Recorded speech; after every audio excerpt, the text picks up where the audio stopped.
कि जनरल फैज हमीद ने अप्रैल में रिटायर होना था, तो वो कबल अज वक्त रिटायरमेंट क्यों ले रहे हैं। अच्छा, तो सवाल ये पैदा होता है कि जनरल अजहर अब्बास दूसरे या फिर तीसरे नंबर पर सीनियरिटी लिस्ट में मौजूद थे, तो फिर उन्होंने इस्तीफा क्यों दिया। हाँ, अगर वो पहले तो फिर बिस्मिल्लाहिर्रहमानिर्रहीम, अस्सलाम वालेकुम नाज़रीन। आज की वीडियो इंतहाई अहम तरीन है। अमूमन इस किस्म की स्टोरीज और इस किस्म के वीडियोस आपको इलेक्ट्रॉनिक मीडिया पर या टेलीविजन पर नहीं मिलती, क्योंकि एक स्टोरी के पीछे बहुत सी और स्टोरीज जो हैं वो छुपी होती हैं, जिसकी वजह से वो स्टोरी ब्रेक ही नहीं की जाती, वो स्टोरी बताई ही नहीं जाती। हुजूर वाला, आज हम गुफ्तगू ये करेंगे कि लेफ्टिनेंट जनरल अजहर अब्बास और लेफ्टिनेंट जनरल फैज हमीद कबल अज वक्त रिटायरमेंट क्यों ले रहे हैं। और दूसरा हमारा पॉइंट ये होगा कि जनरल साहिर शमशाद मिर्जा को हुकूमत जॉइंट चीफ ऑफ स्टाफ लगाने पर रजामंद क्यों नहीं थी। तो फिर बाजवा के साथ कौन सी लेन देन हुई जिसकी वजह से साहिर शमशाद मिर्जा को जॉइंट चीफ ऑफ स्टाफ और जनरल आसिम मुनीर को चीफ ऑफ आर्मी स्टाफ लगाया गया। हुजूर वाला, ये सारी स्टोरी है क्या और असल में लेन देन हुआ क्या है, इस चीज के ऊपर आज हम डिस्कस करेंगे। आगे बढ़ने से पहले आपसे गुजारिश है मेरे चैनल को सब्सक्राइब कर दें ताकि आने वाली हर इंफॉर्मेटिव वीडियो आप तक पहुंच सके। हुजूर वाला, पहले हम लेफ्टिनेंट जनरल अजहर अब्बास पर गुफ्तगू करेंगे कि उन्होंने कबल अज वक्त इस्तीफा क्यों दिया, और उसके बाद फिर हम आएंगे जनरल फैज हमीद पर। अगर बात की जाए सीनियरिटी के हवाले से, तो जनरल अजहर अब्बास तीसरे नंबर पर आते थे। अगर आसिम मुनीर को हटा दिया जाए तो फिर जनरल अजहर अब्बास का दूसरा नंबर था, क्योंकि जनरल आसिम मुनीर इसी महीने में रिटायर होने वाले थे। तो अगर बात की जाती सीनियरिटी को जनरल आसिम मुनीर को हटाकर, तो फिर जनरल अजहर अब्बास का दूसरा नंबर था। तो सवाल ये पैदा होता है कि जनरल अजहर अब्बास दूसरे या फिर तीसरे नंबर पर सीनियरिटी लिस्ट में मौजूद थे, तो फिर उन्होंने इस्तीफा क्यों दिया। हाँ, अगर वो पहले नंबर पर होते तो फिर उनका इस्तीफा बनता था, उनका एहतजाज बनता था, आप यूं कह सकते थे। लेकिन वो पहले पर नहीं थे, दूसरे या फिर तीसरे नंबर पर मौजूद थे, तो फिर उन्होंने इस्तीफा क्यों दिया। हुजूर वाला, कोई भी जनरल इस्तीफा क्यों देता है? जब कोई जनरल सुपर सीट होता है तो फिर वो इस्तीफा देता है। ये सुपर सीट क्या होता है? सुपर सीट से मुराद ये होता है, अगर कोई जनरल नीचे से उठकर ऊपर आ जाए तो जरी सी बात है वो 3 स्टार से 4 स्टार हो जाएगा। तो जो पहले उसका सीनियर था वो 3 स्टार होगा, और 3 स्टार जो सलूट करेगा 4 स्टार को। इस सारी चीज को सुपर सीट कहते हैं। यानी कोई भी जनरल सुपर सीट हो जाता है, वो घर चला जाता है, वो रिटायरमेंट ले लेता है, इससे पहले कि उसके नीचे वाला जो बंदा है जब उसके ऊपर आ जाए। लेकिन यहां सुपर सीट का कोई मसला हुआ ही नहीं है। जनरल अजहर अब्बास पहले से दूसरे या तीसरे नंबर पर मौजूद थे, उससे आगे थे जनरल आसिम मुनीर। उन्होंने चीफ ऑफ आर्मी स्टाफ बनना था कानून और कायदे के मुताबिक, और सीनियरिटी की बुनियाद पर तो उनको बनाया गया। इसमें सुपर सीट का तो मसला है ही नहीं। तो फिर जनरल अजहर अब्बास ने इस्तीफा क्यों दिया? असल में इसके पीछे भी एक स्टोरी है। हुजूर वाला, general Azhar Abbas chief of general staff भी थे। चीफ ऑफ जनरल स्टाफ वो होता है जो आर्मी चीफ के बाद तमाम चीजों को लुक आफ्टर करता है। यानी आर्मी चीफ के बाद तमाम चीजों को जो लुक आफ्टर करते थे वो जनरल अजहर अब्बास थे। असल में स्टोरी ये है कि जनरल बाजवा की जानिब से जो आर्मी चीफ के लिए नाम दिया गया वो था साहिर शमशाद का।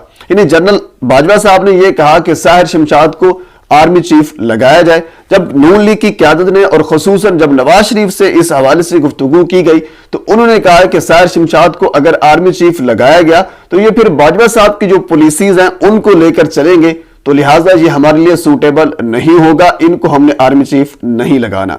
तो उसके बाद फिर चीफ साहब ने यह कहा, चलो आप साहिर शमशाद साहब को नहीं लगाते तो आप अजहर अब्बास को लगा दें।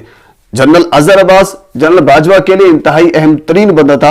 आपको याद होगा पिछले जब दौरा उन्होंने किया था अमेरिका का, तो उस वक्त भी जनरल अजहर अब्बास उनके हमरा मौजूद थे। ये इंतहाई अहम तरीन बंदा था जनरल बाजवा का। तो इस वजह से फिर उन्होंने कहा चलो ठीक है, अब साहिर शमशाद को नहीं लगाते तो जनरल अजहर अब्बास को चीफ ऑफ आर्मी स्टाफ लगा दें। तो फिर नून लीग की क्यादत ने यह कहा फिर तो वैसा होगा जैसा पहले था, यानी साहिर शमशाद वाला जिस तरह का मसला था ये भी वैसा होगा, और ये भी यानी अजहर अब्बास भी जनरल बाजवा की जो पॉलिसीज हैं उनको लेकर चलेगा।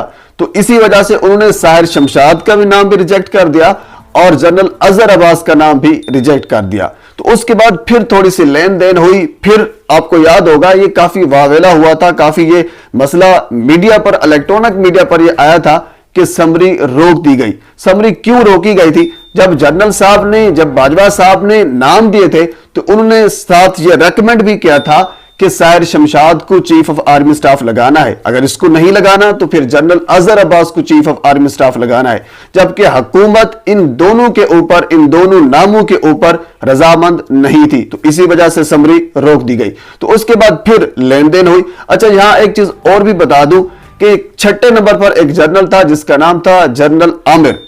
जरदारी साहब ये चाहते थे कि जनरल आमिर को आर्मी चीफ लगाया जाए।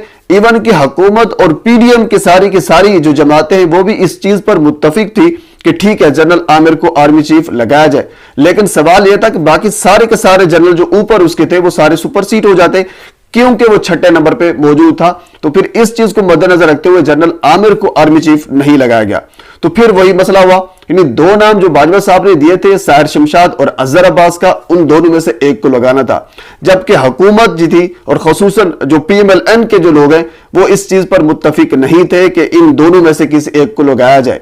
तो फिर आपस में बातचीत हुई, समरी रोकी गई, उसके बाद फिर बातचीत हुई, मामलात हल हुए। फिर मामलात इस नतीजे पर पहुंचे कि ठीक है हम एक बंदा आपका लगाते हैं, एक हम अपना लगाते हैं। तो फिर नून लीग ने जो अपना बंदा दिया वो जनरल आसिम मुनीर था, और उसके बाद फिर जो बाजवा साहब ने अपना बंदा दिया उसका नाम था साहिर शमशाद मिर्जा। तो इसी वजह से जनरल आसिम मुनीर को सीनियरिटी की बुनियाद पर और नून लीग की रिकमेंडेशन के ऊपर जनरल आसिम मुनीर को चीफ ऑफ आर्मी स्टाफ और जनरल साहिर शमशाद मिर्जा को जॉइंट चीफ ऑफ स्टाफ लगाया गया। अब हुजूर वाला हम आते हैं जनरल फैज हमीद के ऊपर कि जनरल फैज हमीद ने अप्रैल में रिटायर होना था, तो वो कबल अज वक्त रिटायरमेंट क्यों ले रहे हैं। अच्छा, जनरल अजहर अब्बास का मसला, उन्होंने रिटायरमेंट क्यों ली और जनरल फैज हमीद ने रिटायरमेंट क्यों ली, ये दोनों का एक ही मसला है, अभी आपको समझ आएगा। असल में होता यह है कि जब भी कोई आर्मी चीफ आता है वो अपनी पॉलिसीज बनाता है, यानी अपनी टीम लेकर आता है। कोर कमांडर उन्होंने कौन से लगाने हैं वो अपनी तब्दीलियां करता है अपने हवाले से। ज़ाहिर सी बात है उन्हें एक टीम लगानी होती है, जो भी कप्तान आता है, जो भी आर्मी चीफ आता है। तो ज़ाहिर सी बात है जब आसिम मुनीर साहब आ गए तो आसिम मुनीर बाजवा साहब की जो टीम है उसको लेकर नहीं चलेंगे। अजहर अब्बास साहब बाजवा साहब की टीम का हिस्सा थे, मैं आपको पहले बता चुका हूं, इंतहाई अहम तरीन बंदे थे। और साहिर शमशाद मिर्जा ये भी उनकी टीम का हिस्सा थे। फैज हमीद साहब तो वो भी आप जानते हैं उनको, वो किस टीम का हिस्सा थे। तो इसी वजह से इन्होंने, क्योंकि सुपरसीड हो जाते, जरी सी बात है वो कोर कमांडर अपने लेकर आएंगे, सारी टीम अपनी लेकर आएंगे जनरल आसिम मुनीर, तो इसी वजह से अब ये आर्मी चीफ तो नहीं बन सकते। तो इसी वजह से इन दोनों ने यह फैसला किया है। इवन के अभी तक ऑफिशियली तौर पर ISPR की जानिब से ये अनाउंस नहीं किया गया, ISPR की जानिब से यह नहीं बताया गया कि जनरल फैज हमीद इस्तीफा दे रहे हैं। लेकिन जियो न्यूज पे यह खबर चली है कि जरा ये कंफर्म कर रहे हैं कि जनरल फैज हमीद वो इस्तीफा दे रहे हैं कबल इस वक्त, क्योंकि उन्होंने अप्रैल में रिटायर होना था लेकिन वो कबल इस वक्त इस्तीफा दे रहे हैं। उसकी वजह यही चंद एक वजूहात है या फिर एक वजह, जो भी आप कह सकते हैं। तो नाज़रीन ये एक इंफॉर्मेटिव वीडियो थी जो मैंने रिसर्च किया, रिसर्च करने के बाद आपके सामने रखी है। एक मरतबा फिर आपसे गुजारिश है मेरे चैनल को सब्सक्राइब कर दें ताकि आने वाली हर इंफॉर्मेटिव वीडियो आप तक पहुंच सके। अल्लाह हाफिज।